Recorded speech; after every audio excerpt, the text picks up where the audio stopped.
De cartas a la extraña, poema 2. Estamos en 1930.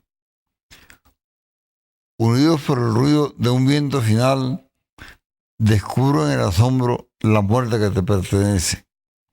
Pero eres una cosa pequeña, un nervio que apenas pesa en manos de la madre.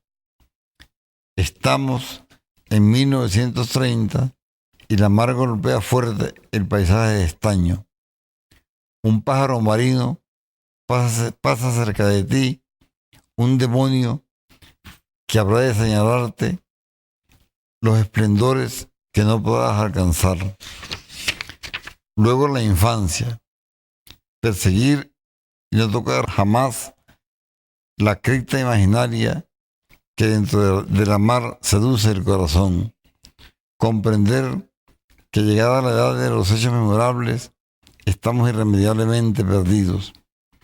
Inicia entonces el espíritu de la gran aventura. Fatalmente, el mundo nos alimenta de miedo y de pura poesía comenzamos a vivir.